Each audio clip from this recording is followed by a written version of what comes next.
You will hear a number of different recordings and you will have to answer questions on what you hear. There will be time for you to read the instructions and questions and you will have a chance to check your work. All the recordings will be played once only. The test is in 4 parts. At the end of the test, you will be given 10 minutes to transfer your answers to the answer sheet. Now turn to Part 1.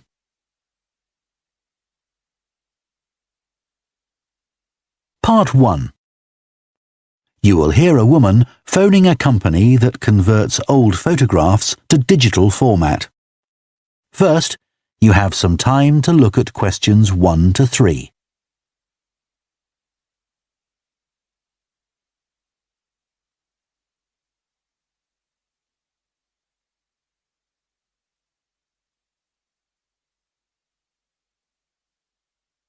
Now listen carefully and answer questions 1 to 3. Hello, Picture Rep. Can I help you? Oh, hi. I saw your advertisement about copying pictures to disk, and I'd like a bit more information about what you do. Sure. What would you like to know? Well, I've got a box full of old family photos that's been up in the attic for years. Some of them must be 50 or 60 years old, and I'd like to get them converted to digital format. Sure, we can do that for you. Right. And what about size? The photos are all sorts of sizes. Are there any restrictions?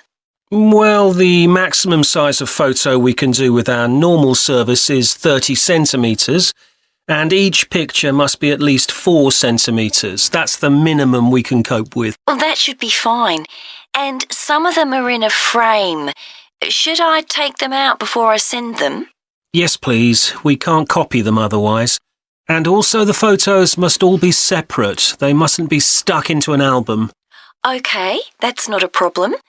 So, can you give me an idea of how much this will cost? I've got about 360 photos, I think. We charge £195 for 300 to 400 photos for the basic service. OK, and does that include the disc? Yes, 1 disc, but you can get extra ones for £5 each. That's good. So, do I need to pay when I send you the photos? No, we won't need anything until we've actually copied the pictures. Then we'll let you know how much it is, and once we've received the payments, we'll send the parcel off to you. Right. Before you hear the rest of the conversation, you have some time to look at questions 4 to 10.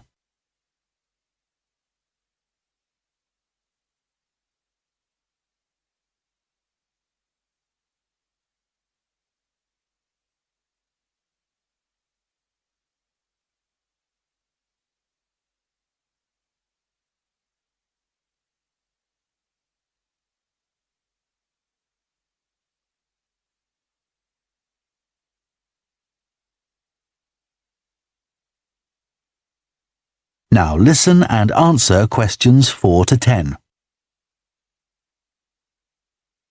Is there anything else you'd like to ask about our services? Yes, I've roughly sorted out the photos into groups, according to what they're about. So, can you keep them in those groups when you copy them? Sure, we'll save each group in a different folder on the disk, and if you like, you can suggest a name for each folder. So, I could have one called Grandparents, for instance. Exactly. And do you do anything besides scan the photos? Like, can you make any improvements? Yes, in the standard service, each photo is checked and we can sometimes touch up the colour a bit or improve the contrast. That can make a big difference. OK, and some of the photos are actually quite fragile. They won't get damaged in the process, will they? No, if any look particularly fragile, we'd do them by hand. We do realise how precious these old photos can be. Sure. And another thing is we can make changes to a photo if you want. So if you want to remove an object from a photo or maybe alter the background, we can do that. Really? I might be interested in that. I'll have a look through the photos and see. Oh, and talking of fixing photos, I've got a few that aren't properly in focus. Can you do anything to make that better? No, I'm afraid that's one thing we can't do. Okay. Any other information I can give you? How long will it all take? We aim to get the copying done in 10 days. Fine. Right, well, I'll get the photos packed up in a box and post them off to you. Right. If you've got a strong cardboard box, that's best. We've found that plastic ones sometimes break in the post. Okay. Right, thanks for your help. Bye. Bye. That is the end of Part 1. You now have half a minute to check your answers to Part 1.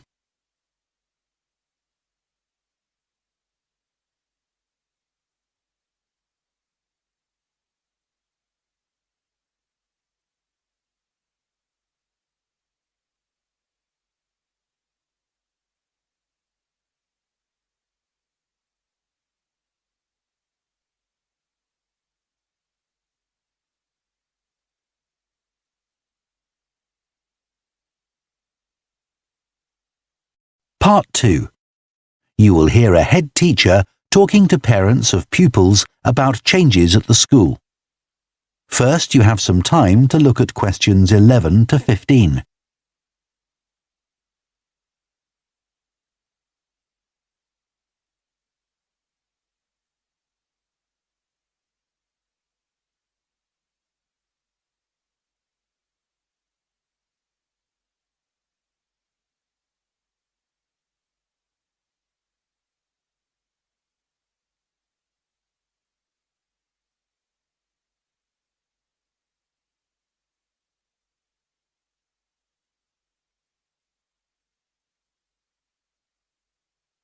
Now listen carefully and answer questions 11 to 15. Good morning, and thank you for coming here today. I'd like to bring you up to date with changes in the school that will affect your children. As you know, the school buildings date from various times, some from the 1970s, some from the last 5 years, and of course, Dartfield House is over a century old. It was commissioned by a businessman, Neville Richards, and intended as his family home, but he died before it was completed. His heir chose to sell it to the local council, who turned it into offices. A later plan to convert it into a tourist information centre didn't come about through lack of money, and instead it formed the nucleus of this school when it opened 40 years ago. The school has grown as the local population has increased, and I can now give you some news about the lower school site, which is separated from the main site by a road. Planning permission has been granted for development of both sites. The lower school will move to new buildings that will be constructed on the main site. Developers will construct houses on the existing lower school site. Work on the new school buildings should start within the next few months. A more imminent change concerns the catering facilities and the canteen. The canteen is always very busy throughout the lunch period. In fact, it's often full to capacity because a lot of our pupils like the food that's on offer there. But there's only one serving point, so most pupils have to wait a considerable time to be served. This is obviously unsatisfactory, as they may have hardly finished their lunch before afternoon lessons start. So, we've had a new food hall built, and this will come into use next week. It'll have several serving areas, and I'll give you more details about those in a minute. But one thing we ask you to do to help in the smooth running of the food hall is to discuss with your children each morning which type of food they want to eat that day, so they can go straight to the relevant serving point. There won't be any junk food. Everything on offer will be healthy, and there's no change to the current system of paying for lunches by topping up your child's electronic payment card online.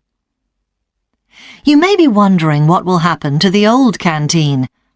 We'll still have tables and chairs in there, and pupils can eat food from the food hall or lunch they've brought from home. Eventually, we may use part of the canteen for storage, but first, we'll see how many pupils go in there at lunchtime. Before you hear the rest of the talk, you have some time to look at questions 16 to 20.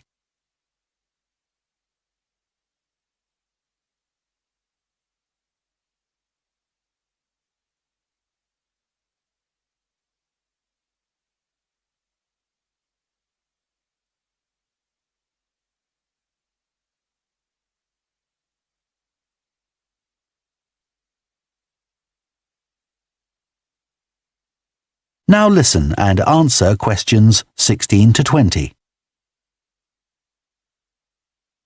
OK, back to the serving points in the food hall, which will all have side dishes, desserts and drinks on sale, as well as main courses. One serving point we call World Adventures. This will serve a different country's cuisine each day. Maybe Chinese one day, and Lebanese the next. The menus will be planned for a week at a time, so pupils will know what's going to be available the whole of that week. Street life is also international, with food from 3 particular cultures. We'll ask pupils to make suggestions, so perhaps sometimes there'll be food from Thailand, Ethiopia and Mexico, and then one of them will be replaced by Jamaican food for a week or 2. The Speedy Italian serving point will cater particularly for the many pupils who don't eat meat or fish. They can be sure that all the food served there is suitable for them. There'll be plenty of variety, so they shouldn't get bored with the food. OK, that's all on the new food hall. Now, after-school lessons. These are very popular with pupils, particularly swimming. In fact, there's a waiting list for lessons. Cycling is another favourite, and I'm delighted that dozens of pupils make use of the chance to learn to ride in off-road conditions. It means that more and more cycle to and from school every day. As you know, we have a well-equipped performance centre, and we're going to start drama classes in there too.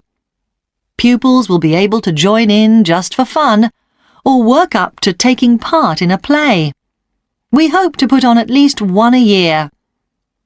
We already teach a number of pupils to use the sound and lighting systems in the centre, and a former pupil has given a magnificent grand piano to the school, so a few pupils will be able to learn at the school instead of going to the local college, as many of them do at the moment. That is the end of Part 2. You now have half a minute to check your answers to Part 2.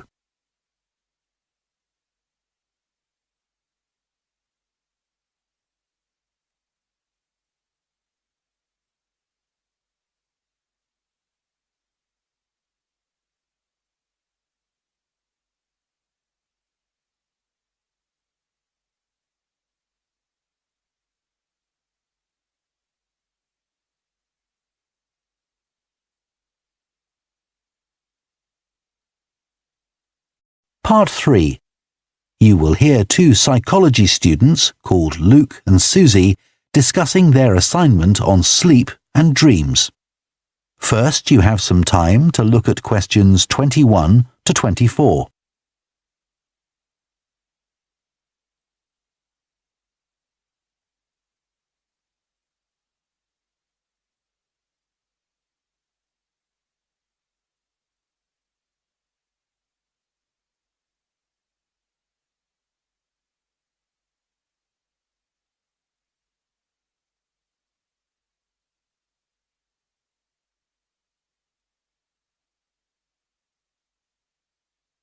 Now listen carefully and answer questions 21 to 24.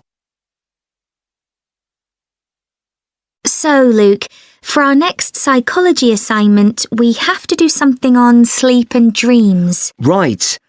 I've just read an article suggesting why we tend to forget most of our dreams soon after we wake up. I mean, most of my dreams aren't that interesting anyway. But what it said was that if we remembered everything, we might get mixed up about what actually happened and what we dreamed. So it's a sort of protection. I hadn't heard that idea before. I'd always assumed that it was just that we didn't have room in our memories for all that stuff. Me too. What do you think about the idea that our dreams may predict the future? It's a belief that you get all over the world. Yeah, lots of people have a story of it happening to them. But the explanation I've read is that for each dream that comes true, we have thousands that don't, but we don't notice those. We don't even remember them. We just remember the ones where something in the real world, like a view or an action, happens to trigger a dream memory. Right. So it's just a coincidence, really. Something else I read about is what they call segmented sleeping. That's a theory that hundreds of years ago, people used to get up in the middle of the night and have a chat or something to eat, then go back to bed. So I tried it myself. Why? Well, it's meant to make you more creative. I don't know why, but I gave it up after a week. It just didn't fit in with my lifestyle. But most preschool children have a short sleep in the day, don't they? There was an experiment some students did here last term to see at what age kids should stop having naps, but they didn't really find an answer. They spent a lot of time working out the most appropriate methodology, but the results didn't seem to show any obvious patterns. Right. Anyway, let's think about our assignment. Last time I had problems with the final stage, where we had to describe and justify how successful we thought we'd been. I struggled a bit with the action plan too. I was okay with the planning, but I got marked down for the self-assessment as well. And I had big problems with the statistical stuff. That's where I really lost marks. Right. Before you hear the rest of the discussion, you have some time to look at questions 25 to 30.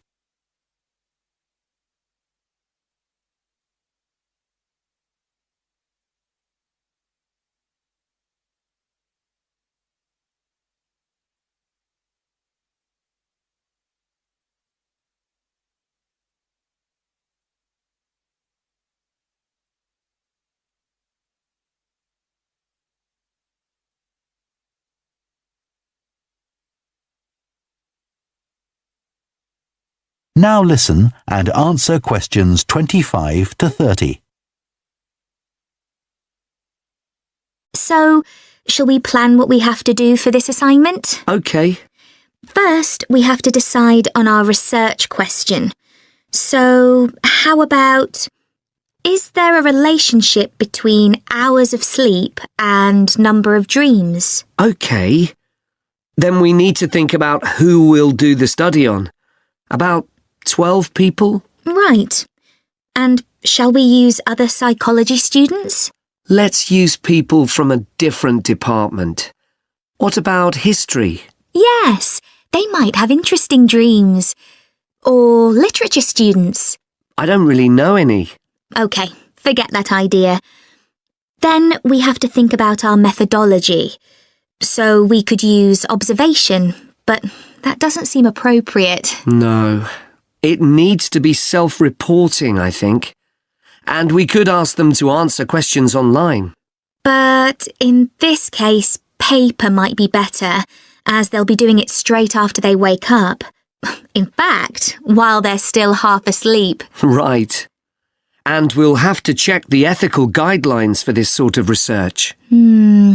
Because our experiment involves humans, so there are special regulations. Yes. I had a look at those for another assignment I did. There's a whole section on risk assessment, and another section on making sure they aren't put under any unnecessary stress. Let's hope they don't have any bad dreams. Yeah. Then, when we've collected all our data, we have to analyse it and calculate the correlation between our two variables. That's time sleeping and number of dreams. And then present our results visually in a graph. Right, and the final thing is to think about our research and evaluate it. So that seems quite straightforward. Yeah. So now let's get started. That is the end of Part 3. You now have half a minute to check your answers to Part 3.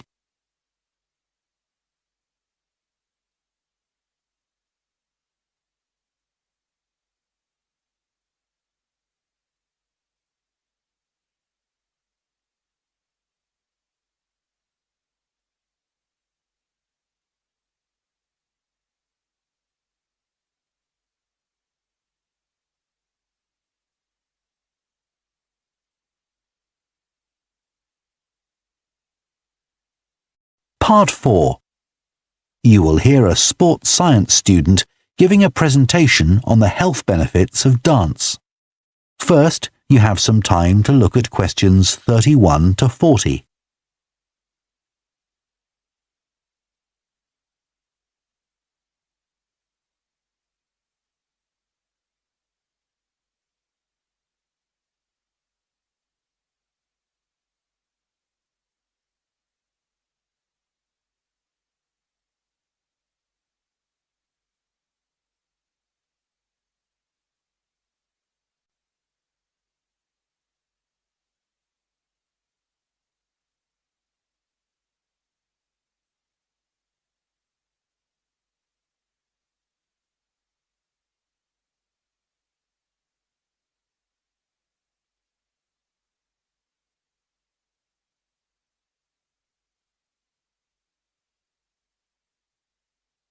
Now listen carefully and answer questions 31 to 40. Dancing is something that humans do when they want to have a good time. It's a universal response to music found in all cultures.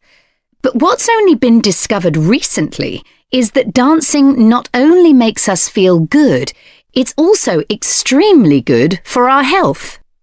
Dancing, like other forms of exercise, releases hormones, such as dopamine, which make us feel relaxed and happy.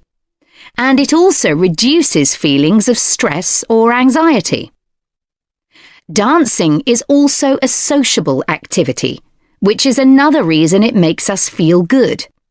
One study compared people's enjoyment of dancing at home in front of a video with dancing in a group in a studio. The people dancing in a group reported feeling happier, whereas those dancing alone did not. In another experiment, university researchers at York and Sheffield took a group of students and sent each of them into a lab where music was played for 5 minutes. Each had to choose from 3 options: to sit and listen quietly to the music, to cycle on an exercise bike while they listened, or to get up and dance. All were given cognitive tasks to perform before and after. The result showed that those who chose to dance showed much more creativity when doing problem-solving tasks. Dr. Lovett at the University of Hertfordshire believes dance could be a very useful way to help people suffering from mental health problems. He thinks dance should be prescribed as therapy to help people overcome issues such as depression.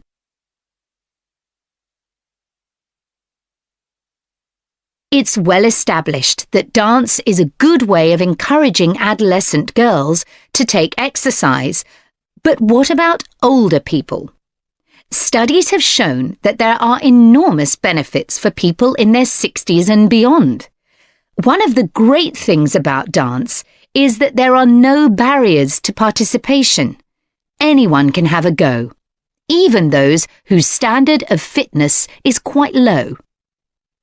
Dance can be especially beneficial for older adults who can't run or do more intense workouts, or for those who don't want to. One 2015 study found that even a gentle dance workout helps to promote a healthy heart. And there's plenty of evidence which suggests that dancing lowers the risk of falls, which could result in a broken hip, for example, by helping people to improve their balance. There are some less obvious benefits of dance for older people too. One thing I hadn't realised before researching this topic was that dance isn't just a physical challenge. It also requires a lot of concentration, because you need to remember different steps and routines. For older people, this kind of activity is especially important because it forces their brain to process things more quickly and to retain more information. Current research also shows that dance promotes a general sense of well-being in older participants, which can last up to a week after a class. Participants report feeling less tired and having greater motivation to be more active and do daily activities such as gardening or walking to the shops or a park. Ballroom or country dancing, both popular with older people, have to be done in groups. They require collaboration and often involve touching a dance partner, all of which encourages interaction on the dance floor. This helps to develop new relationships and can reduce older people's sense of isolation, which is a huge problem in many countries. I also looked at the benefits of Zumba. 15 million people in 180 countries now regularly take a Zumba class, an aerobic workout based on Latin American dance moves. John Porcari, a professor of exercise and sports science at the University of Wisconsin, analysed a group of women who were Zumba regulars and found that a class lasting 40 minutes burns about 370 calories. This is similar to moderately intense exercises like step aerobics or kickboxing. A study in the American Journal of Health Behaviour showed that when women with obesity did Zumba 3 times a week for 16 weeks, they lost an average of 1.2 kilos and lowered their percentage of body fat by 1%. More importantly, the women enjoyed the class so much that they made it a habit and continued to attend classes at least once a week. Very unusual for an aerobic exercise program. Dance is never going to compete with high-intensity workouts when it comes to physical fitness gains, but its popularity is likely to keep on rising because it's such a fun way to keep fit. That is the end of Part 4. You now have 1 minute to check your answers to Part 4.